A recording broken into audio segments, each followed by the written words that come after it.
Hello everyone. चलिए 17th BPSC के लिए इकोनॉमिक्स का हम लोग लेक्चर स्टार्ट करते हैं। लेक्चर 1 होगा ये 10 to 12 लेक्चर में आपका ये कंप्लीट हो जाएगा और आपको 100% यहाँ से आपको ये तो बिल्कुल आप श्योर रहो कि आपको जो कंसेप्ट मिलने वाला है यहाँ पे, ठीक है, वो डेफिनेटली वर्क करेगा आपको एग्ज़ाम में जो पीटी होने वाला है 30 सितंबर को आई गेस। ठीक है, चलिए स्टार्ट करते हैं हम लोग लेक्चर को प्लान मैंने बहुत अच्छे तरीके से किया है तो आप एंजॉय करो। ठीक है, लेक्चर फर्स्ट का सबसे पहले टर्म्स इकोनॉमिक का समझते हैं। इकोनॉमिक मतलब होता क्या है, ठीक है, इसको समझते हैं। ठीक है, तो चलो समझते हैं। Define as utilization of resources, तो रिसोर्स को हम कैसे यूटिलाइज करेंगे। ठीक है, दो टर्म है इकोनॉमिक, एक है इकोनॉमिक्स, दोनों में डिफरेंस है। तो utilization of resources, generation of wealth, wealth का जनरेशन मतलब वेल्थ मतलब पैसा, एसेट, ठीक है, ऑफ ए पार्टिकुलर रीजन, किसी भी एक पार्टिकुलर रीजन में रिसोर्स को कैसे यूटिलाइज करेंगे, किसी भी एक रीजन में उसका रिसोर्सेज होगा, और या फिर जनरेशन ऑफ वेल्थ कैसे करेंगे तो उसको हम लोग क्या बोलते हैं, इकोनॉमिक बोलते हैं। ठीक है, इकोनॉमिक्स कैसे बोलते हैं, स्टडी ऑफ इकोनॉमिक, मतलब इसको पढ़ना, study of economical is called economics. ठीक है, फाइंडिंग डिफरेंट मॉडल्स और rules, analysis for better utilization of resource. देखो इसमें तो हम यूटिलाइज कर रहे हैं लेकिन इकोनॉमिक्स के थ्रू हम लोग बेटर यूटिलाइजेशन ऑफ रिसोर्सेज कर रहे हैं। ठीक है, how people allocate square resources, अगर रिसोर्सेज स्केयर ही होता है मतलब कम होता है तो कैसे हम लोगों के बीच में यूटिलाइज करें, लोगों के बीच में एलोकेट करें। ठीक है, कम पैसा है और ज़्यादा लोगों को खाना खिलाना है तो इकोनॉमिक्स बताता है कि उसकी यूटिलाइजेशन कैसे करें बेटर तरीके से। ठीक है, तो ये डिफरेंस है, बस मैंने बताया क्योंकि आपको दोनों के बीच में डिफरेंस पता होना चाहिए। ठीक है, चलो स्टार्ट करते हैं। अब पहला जो है पैरामीटर, ठीक है, देखो स्टार्ट करते हैं हम लोग। सबसे पहला बात, तीनों के बीच में डिफरेंस क्या है, कैपिटलिस्ट, सोशलिस्ट एंड मिक्स, तीनों के बीच में डिफरेंस क्या है। ये इतने तरीके से आपके जो इकोनॉमिक है ये हो सकता है, कितने तरीके इकोनॉमिक्स हो सकता है। जैसे मान लो मिक्स का मतलब क्या होता है, जहाँ पे कैपिटलिस्ट भी हो, कैपिटलिस्ट मतलब पूंजीपति, ठीक है, ऐसा जगह जहाँ कैपिटलिस्ट ही चला रहे हैं। ठीक है, सोशलिस्ट मतलब होता है कि सोशल वेलफेयर हो रहा है, ठीक है, लोगों के बारे में सोचा जा रहा है। मिक्स मतलब गवर्नमेंट का भी इन्वॉल्वमेंट है और प्राइवेट प्लेयर्स भी है, तो मिक्स बहुत अच्छा होता है क्योंकि इंडिया में भी है। तो यहाँ पे अडानी भी है, ठीक है, अंबानी भी है और इंडिया के PSUs भी है, पब्लिक सेक्टर, ठीक है, पब्लिक सेक्टर यूनिट भी है। ठीक है, अब देखो अगर हम देखें कैपिटलिस्ट में ऑनरशिप कहाँ होगा प्रॉपर्टी का, ऑब्वियस सी बात है प्राइवेट ऑनरशिप होगा। ठीक है, उसके बाद देखो सोशलिस्ट में कहाँ होगा, पब्लिक ऑनरशिप होगा। और मिक्स अगर हम देखें तो बोथ पब्लिक एंड प्राइवेट होगा। ठीक है, दोनों पब्लिक एंड प्राइवेट होगा मिक्स में। ठीक है, चलो प्राइस डिटर्मिनेशन कैसे होगा, किसी भी अगर एक कोई ऑब्जेक्ट है, ठीक है, जस्ट इमेजिन एक एप्पल है, उसका प्राइस कैसे डिसाइड होगा, क्या कितने में हम बेचें, तो ये डिसाइड होगा मार्केट फोर्सेस के द्वारा। मार्केट फोर्सेस क्या होता है, डिमांड एंड सप्लाई। अगर किसी चीज़ का डिमांड ज़्यादा है तो उसका प्राइस बढ़ेगा। ठीक है, तो डिमांड और सप्लाई पे डिपेंड करता है। ठीक है, अगर बहुत ज़्यादा सप्लाई कर दिए तो मार्केट में बहुत ज़्यादा चीज़ें हैं तो ऑब्वियस सी बात है वो कम में बिकेगा क्योंकि लेने वाले कम है और है ज़्यादा। ठीक है, सेंट्रल प्लानिंग अथॉरिटी, क्योंकि देखो यहाँ पे क्या होता है, पब्लिक ऑनरशिप होता है। पब्लिक ऑनरशिप का मतलब होता है गवर्नमेंट, टोटली गवर्नमेंट, मतलब सोशल वेलफेयर, टोटली गवर्नमेंट। ठीक है, तो पब्लिक ऑनरशिप का मतलब वो क्या करेंगे, प्लानिंग करेंगे। ठीक है, उनको मार्केट से मतलब नहीं है क्योंकि उनको वेलफेयर करना है, किनका, लोगों का वेलफेयर करना है। ठीक है, उसके बाद देखो बाय सेंट्रल प्लानिंग, तो सेंट्रल प्लानिंग अथॉरिटी भी आ जाएगी क्योंकि मिक्स है ना, मिक्स में दोनों होगा। ठीक है, और डिमांड एंड सप्लाई, तो इसमें आप ध्यान से देखो तो इसमें आपको दोनों दिख रहा है, डिमांड एंड सप्लाई भी दिख रहा है किसका, कैपिटलिस्ट का, और सेंट्रल प्लानिंग भी दिख रहा है सोशलिस्ट का। ये डिफरेंसेस, कोड डिफरेंसेस आपको पता होना चाहिए क्योंकि जो भी आपका अभी बीपीएससी का ट्रेंड आ रहा है तो ये सब क्वेश्चन आप एक्सपेक्ट कर सकते हो। ठीक है, मोटिवेट ऑफ प्रोडक्शन, कौन मोटिवेट करता है, प्रॉफिट। जब भी कैपिटलिस्ट होंगे, अंबानी अडानी, प्रॉफिट देखेंगे ना, वेलफेयर नहीं देखेंगे। ये सोशल वेलफेयर देखा अभी मैंने बताया। Profit motive in the private sector and welfare in public sector. देखो जो भी प्रॉफिट होगा, ये मिक्स है ना, तो जो भी प्राइवेट सेक्टर वो प्रॉफिट देखेंगे, लेकिन जो भी पब्लिक सेक्टर है, जो भी अपना पब्लिक सेक्टर है वो आपको क्या देखेगा, वेलफेयर देखेगा। जैसे BSNL है, BSNL का क्या होगा प्राइस, अभी जैसे BSNL 5G का बात हो रहा तो वो क्या होगा, उसका प्राइस जियो से सस्ता होगा ना, क्यों, क्योंकि जियो क्या है, प्राइवेट है। तो आप देखो इंडिया में जियो भी है और BSNL भी है, तो ये बेस्ट एग्जाम्पल है मिक्स इकोनॉमिक का। तो जियो कौन चलाते हैं, अंबानी, तो वो क्या देखेंगे, प्रॉफिट। BSNL कौन चला रहा है, गवर्नमेंट, तो वो क्या देखेगा, पब्लिक वेलफेयर देखेगा। ठीक है, full role in private sector, अच्छा सॉरी, रोल ऑफ गवर्नमेंट, तो यहाँ नो रोल। अब इस कैपिटलिस्ट में क्या रोल होगा गवर्नमेंट का, ठीक है, उनको टैक्स से मतलब है। यहाँ कंप्लीट रोल होगा, ठीक है। कंप्लीट रोल कहाँ होगा? सोशलिस्ट में। और फुल रोल कहाँ होगा? प्राइवेट सेक्टर में। प्राइवेट सेक्टर में फुल रोल होगा, limited role in public sector. तो अगर आप देखो गवर्नमेंट का कहाँ होगा, शायद मैंने यहाँ उल्टा लिख दिया है, ठीक है, उल्टा लिख दिया, ठीक है, उल्टा लिख दिया, इसको आप करेक्ट कर लो, ठीक है। कंप्लीशन एग्जिस्ट, कब आप देखो कंपटीशन एग्जिस्ट करेगा, ऑब्वियस ही बात है, प्राइवेट सेक्टर में कंपटीशन एग्जिस्ट करेगा। कोई बोलेगा मैं 10 में बेच रहा हूँ, कोई बोलेगा मैं 8 में बेच रहा हूँ। यहाँ कोई कंपटीशन नहीं, क्योंकि ये पूरा गवर्नमेंट है।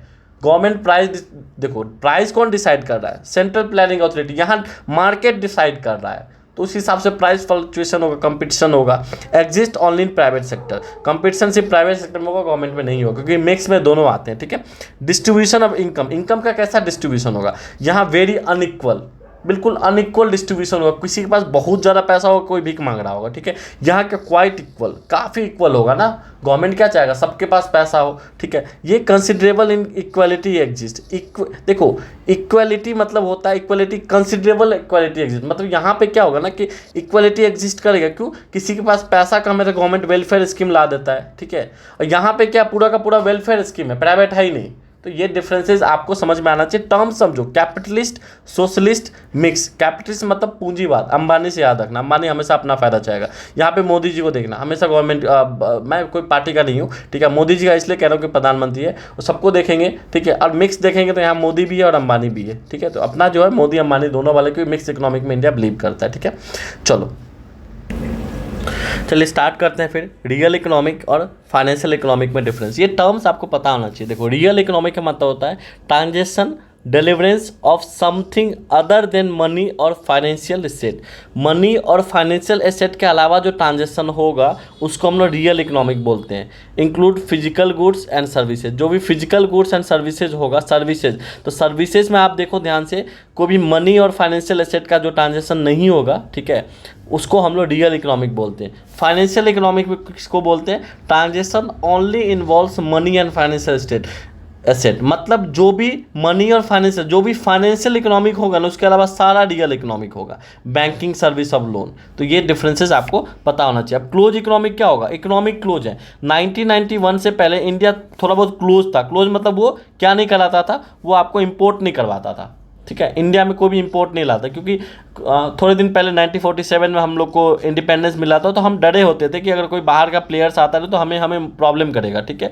तो इसलिए हम 91 के बाद जो भी एलपीजी लाया गया, लिबरलाइजेशन, प्राइवेटाइजेशन, ग्लोबलाइजेशन जो लाया गया, तो हम लोग करने लगे, ठीक है। तो क्लोज इकोनॉमी का मतलब कोई इंपोर्ट नहीं होता, कोई एक्सपोर्ट नहीं होता। तो हम क्लोज तो नहीं थे, हम एक्सपोर्ट तो कर ही रहे थे, इंपोर्ट भी कर रहे थे, लेकिन टोटली इंपोर्ट एक्सपोर्ट नहीं कर रहे थे, ठीक है। तो क्लोज इकोनॉमिक का एग्जाम्पल आप देखोगे, आई गेस नॉर्थ कोरिया है। एक बार इसको सर्च कर लेना, ठीक है। अब देखो ओपन इकोनॉमिक जो है वो ट्रांजेक्शन विथ अदर कंट्रीज। अभी देखो नॉर्थ कोरिया है ना, तो फुल्ली नहीं होगा। क्लोज इकोनॉमिक कोई फुल्ली नहीं हो सकता है, ठीक है। Open economic transaction with other countries, जैसे इंडिया, यूएस, यूरोप। इंडिया करता ही है ना, इंपोर्ट भी करता है, एक्सपोर्ट भी करता है, ठीक है, ये दोनों करता है। अब इंडियन इकोनॉमिक सेक्टर, ये बहुत इंपॉर्टेंट है, क्योंकि इंडियन इकोनॉमिक आपका टॉपिक ही है बीपीएससी में, ठीक है। तो ये इंपॉर्टेंट है। तो देखो on the basis of activity, अगर एक्टिविटी के टर्म्स में देखें, वर्क कंडीशन के टर्म्स में देखें, और एसेट और ऑनरशिप के टर्म्स में देखें, तो इकोनॉमी को 3 भाग में बांटा गया, ABC, ठीक है। तो सबसे पहले देखो on the basis of activity, तो पहला होता है प्राइमरी सेक्टर, इसके बारे में देखेंगे। सेकेंडरी, टर्सरी, क्वार्टरली एक्टिविटीज़ और क्यूनरी एक्टिविटीज़। अब देखो on the basis of work condition, कैसा वर्क कंडीशन है? तो एक ऑर्गेनाइज वर्कर होते हैं, एक अनऑर्गेनाइज वर्कर होते हैं। तो दोनों क्या होगा? सेक्टर होगा। एक ऑर्गेनाइज सेक्टर होगा, एक अनऑर्गेनाइज सेक्टर होगा। ऑर्गेनाइज समझ ही लो टर्म से, बाकी आगे बताएंगे। और ऑनरशिप के हिसाब से पब्लिक सेक्टर भी हो सकता है, जिसको गवर्नमेंट ऑन करेगा, और प्राइवेट सेक्टर होगा, जिसको कौन ऑन करेगा? उसको ऑब्वियस सी बात है प्राइवेट प्लेयर्स ऑन करेंगे, ठीक है। अब देखो इसको अब हम लोग ब्रीफली पढ़ते हैं। On the basis of activity of nature, primary sector क्या हो सकता है? देखो ये जो भी प्राइमरी सेक्टर में वर्क करेंगे वो रेड कॉलर जॉब वाले होंगे। ये बहुत इंपॉर्टेंट है, ये कहीं नहीं आपको मिलेगा, किसी के लेक्चर में जल्दी नहीं मिलेगा। रेड कॉलर जॉब, जो भी नेचुरल रिसोर्सेज को डायरेक्ट यूज करते हैं, जैसे agriculture, fishing, they all are called primary sector. तो इंडिया में सबसे ज़्यादा जो लोग काम कर रहे हैं वो प्राइमरी सेक्टर में कर रहे हैं, ये भी ध्यान पे रखना है, ठीक है। सेकेंडरी सेक्टर में क्या हो जाएगा? ब्लू कॉलर जॉब, ठीक है, जैसे इंडस्ट्री में जो भी काम कर रहे हैं। टर्सरी सेक्टर, इंडिया में बहुत ज़्यादा टर्सरी सेक्टर आगे बढ़ा है। इंडिया में आप देखोगे तो सेकेंडरी सेक्टर से ज़्यादा टर्सरी सेक्टर का रोल है, ठीक है। तो वाइट कॉलर जॉब, एकदम मस्त वाला job, white collar job, office जा रहे हो आप, सर्विस सेक्टर, ठीक है। तो सर्विस सेक्टर का आपका बहुत ज़्यादा इन्वॉल्वमेंट हो रहा है इंडिया के अंदर, ठीक है। अब देखो क्वार्टरली एक्टिविटीज़ है, इसके अंदर क्या होगा, जैसे नॉलेज बेस हो गया, टेक्निकल स्किल हो गया, कोचिंग एंड इन्फो बेस, जैसे मैं आपको पढ़ा रहा हूँ तो ये कोचिंग बेस हो गया, तो इसको हम लोग क्वार्टरली में रखेंगे, ठीक है। क्यूनरी एक्टिविटीज़ में किसको रखेंगे, पॉलिसी मेकर, डिसीजन मेकर, जैसे बिजनेस एग्जीक्यूटिव हो गए, गवर्नमेंट ऑफिशियल हो गए, इन लोग को उधर रखेंगे, ठीक है। ये लोग गोल्डन कॉलर जॉब कहलाएंगे। अब बेस बात है, गवर्नमेंट ऑफिशियल क्या कहलाएंगे, गोल्डन कॉलर, ठीक है, सोने का कॉलर, ठीक है। चलो पिंक कॉलर जॉब, ऐसे वुमेन्स के लिए यूज होता है जो बेबी सीटर है या डे केयर करते हैं, ठीक है, डे केयर वर्क करते हैं, बेबी केयर करते हैं, नैनी वगैरह जो होती है, उसको हम लोग पिंक कॉलर जॉब में रखते हैं, ठीक है। ओपन कॉलर जॉब, जैसे वर्क फ्रॉम होम, ये नया ऐड हुआ, ये इंपॉर्टेंट है, ठीक है, इसलिए इंपॉर्टेंट है। अगर ओपन कॉलर जॉब आपको कह दिया और ऑप्शन दे दिया गोल्डन, ठीक है, पिंक, ठीक है, तो आप घूमते रह जाओगे। वाइट आपको सबसे पहले होगा, वाइट होगा, क्योंकि वाइट से आपको लगेगा कि अच्छा पैकेज है तो वर्क फ्रॉम होम है तो वाइट कलर होगा, लेकिन होगा क्या, ओपन कॉलर जॉब। तो ये ध्यान पे रखोगे।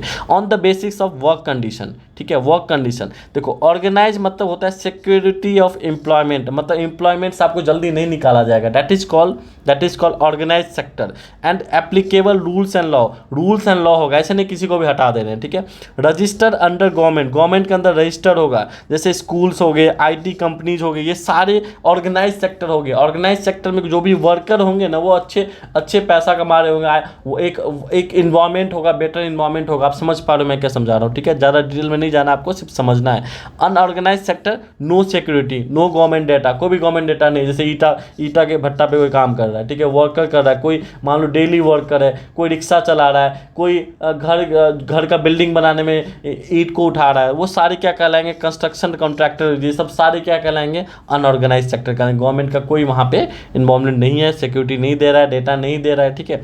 On the basis of asset ownership, public sector कौन होंगे, जो government on maximum share more than 51% होगा, ठीक है। तो अभी जो भी हो रहा है, जो प्राइवेट जो भी गवर्नमेंट शेयर बेच रही है, वो अगर मान लो 51% से कम हो जाएगा तो उसका ऑनरशिप चला जाएगा। तो जो भी गवर्नमेंट ऑन कंपनी है वहाँ पे उनका शेयर कितना है, मोर देन 51%, ठीक है।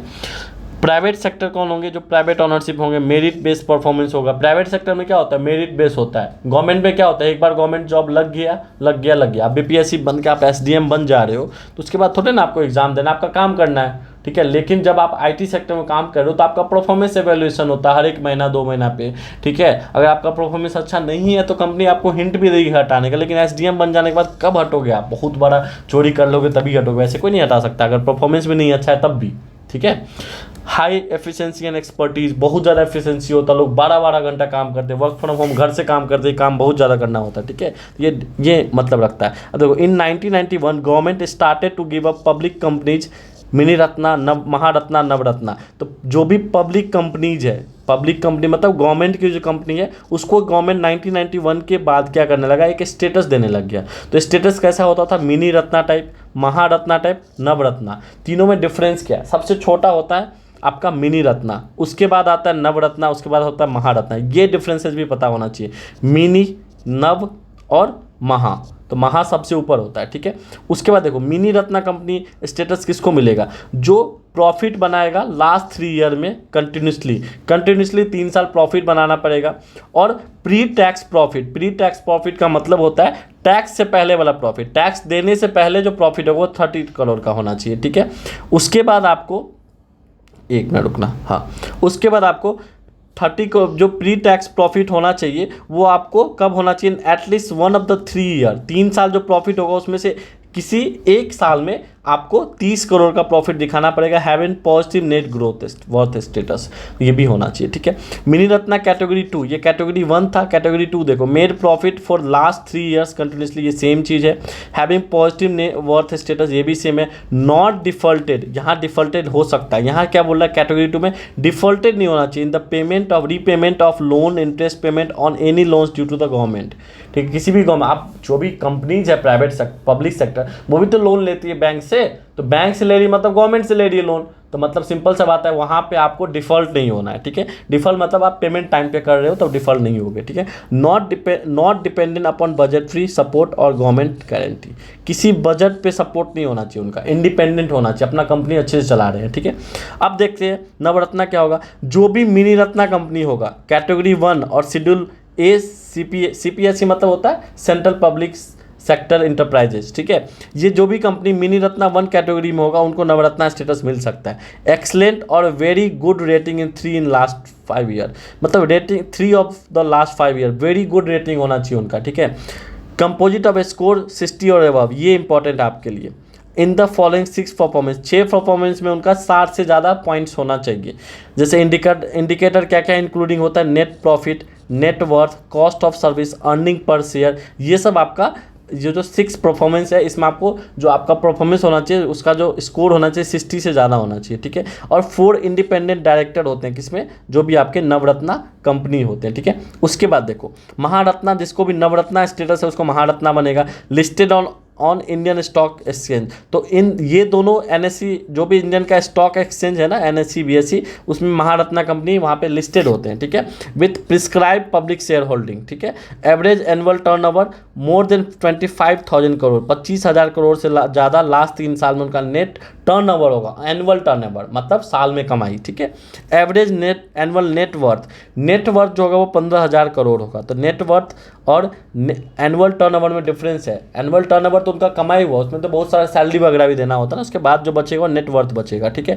Average annual net profit after tax, tax देने के बाद कम से कम 5,000 करोड़ बचना चाहिए, ठीक है। टैक्स देने के बाद टैक्स भी तो लगेगा गवर्नमेंट को, ठीक है। सिग्निफिकेंट ग्लोबल प्रेजेंस और इंटरनेशनल ऑपरेशंस, तो ये सब भी होना चाहिए, ठीक है। तो ये डिफरेंस एक बार पढ़ लेना, जो मेन पॉइंट है 60 वाला हो गया, 30 करोड़ हो गया, यहाँ पे 3 साल कंटिन्यूसली प्रॉफिट, नेट प्रॉफिट, ये सब इंपॉर्टेंट है तीनों में, ये ज़्यादा डीप नहीं जाना है, ठीक है। BPSC है, अब फर्स्ट टाइम आपसे ये क्वेश्चन पूछेगी तो एक्सपेक्टेड उनका यही रहेगा कि आपको बेसिक पता होना चाहिए, ठीक है। चलो द ब्रांचेज ऑफ इकोनॉमिक्स, देखो एक होता है माइक्रो इकोनॉमिक्स, एक होता है मैक्रो इकोनॉमिक्स। जो माइक्रो होता है ना, माइक्रो छोटा, जो इंडिविजुअल पर्सपेक्टिव से होगा उसको माइक्रो बोलते हैं। मैक्रो मतलब होता है जो लार्ज इंपैक्ट पे होता है, जैसे इंडिया का बात करेंगे, इंडिया का GDP का बात करेंगे तो मैक्रो इकोनॉमिक्स का बात करेंगे। माइक्रो मतलब होता है इंडिविजुअल लेवल पर, आप क्या अपना कमाई करो खर्चा करो, दैट इज कॉल्ड माइक्रो, ठीक है। तो दोनों के बीच में डिफरेंस देखते हैं। जो माइक्रो होता है वो इंडिविजुअल मार्केट पे होता है, जो मैक्रो होता है वो होल इकोनॉमिक होता है, जैसे एग्जांपल GDP, ठीक है। Effect on the price of good, effect होता है, अगर गुड का प्राइस चेंज होता है इफेक्ट होगा, ऑब्वियस सी बात है। ये इसमें क्या होता है, इन्फ्लेशन होता है ना, जनरल प्राइस लेवल, इन्फ्लेशन होता है महंगाई, ठीक है। ये टॉपिक हम लोग आगे पढ़ेंगे, लेकिन इन्फ्लेशन मतलब होता है महंगाई, ठीक है। कोई 2 रुपये का चीज़ 4 रुपया हो गया उसको हम लोग इन्फ्लेशन बोलते हैं, महंगाई हो गया, बहुत महंगाई हो गया, दैट इज कॉल्ड इन्फ्लेशन, ठीक है। इंडिविजुअल लेबर मार्केट, ठीक है। एम्प्लॉयमेंट अनएम्प्लॉयमेंट, यहाँ पे इंडिविजुअल लेबर मार्केट होगा, किसी को जॉब मिल रहा नहीं मिल रहा है, तो यहाँ पे क्या टर्म्स होगा, एम्प्लॉयमेंट अनएम्प्लॉयमेंट। जैसे बोलता है अनएम्प्लॉयमेंट रेट बढ़ गया, एम्प्लॉयमेंट रेट बढ़ गया, तो मैक्रो इकोनॉमिक्स के टर्म्स में यूज होता है, ठीक है। ये पूछा जा सकता है आपसे। इंडिविजुअल कंज्यूमर बिहेवियर, इंडिविजुअल बात होगा ना कंज्यूमर का, यहाँ पे एग्रीगेट डिमांड का बात होगा, कितना डिमांड होगा, aggregate demand. Supply of good, productivity capacity of economy, तो ये पूरा इकोनॉमी का कैपेसिटी कितना है प्रोडक्टिविटी का, उसकी बातें करेगा, यहाँ पे सप्लाई ऑफ गुड का बात करेगा, ठीक है। व्हाट इज इकोनॉमिक एक्टिविटी, क्या क्या इकोनॉमिक एक्टिविटी कहलाएगा, तो जनरेशन ऑफ वेल्थ, ये आसान क्वेश्चन भी आपसे पूछा जा सकता है। तो जनरेशन ऑफ वेल्थ भी आपको क्या कहलाएगा, economic activity. Production exchange of goods, ये भी एक्सचेंज ऑफ गुड भी कहलाएगा, जो बार्टर सिस्टम पहले होता था, ठीक है। एंड सर्विसेज, ठीक है। बिजनेसेस, प्रोफेशन, एम्प्लॉयमेंट, सारा इकोनॉमिक एक्टिविटी। अगर आप कोई बिजनेस करो, कोई कहाँ कहीं कहीं काम करो, that is called economic activity, क्योंकि आप कमाओगे, कमा के मार्केट में जाके खर्चा करोगे, that is called economic activity. Non economic activity क्या होगा, rendering service to other without any consideration of financial gain, कोई फाइनेंशियल गेन नहीं है, आप अपने माता पिता का सेवा कर रहे हो, that is called non economic activity, जहाँ से आप पैसा नहीं ले रहे हो। जो भी महिलाएं हैं, वीमेंस है, जो भी घर में खाना बना रही, that is called non economic activity. लेकिन कोई मेड आके खाना बना रही, that is called economic activity. You must understand the difference between the economic activity and non economic activity, ठीक है। NGO हो गया, मदर हाउस होल्ड वर्क हो गया, मैंने लिखा भी यहाँ पे, ये सारा क्या कहलाएगा, नॉन इकोनॉमिक एक्टिविटी कहलाएगा। अब देखो ये बहुत इंपॉर्टेंट है, फैक्टर ऑफ प्रोडक्शन। अगर हम कोई फैक्ट्री लगा रहे हैं तो 2 टर्म्स आता है, फैक्टर ऑफ प्रोडक्शन और फैक्टर ऑफ पेमेंट। तो हम पेमेंट देंगे, देखो एंटरप्रेन्योर जो होंगे, जो बिजनेस करेंगे, तो वो क्या देखेगा, प्रॉफिट देखेगा। तो फैक्टर ऑफ पेमेंट यहाँ पे प्रॉफिट हो जाएगा, और फैक्टर ऑफ प्रोडक्शन एंटरप्रेन्योरशिप में आ जाएगा।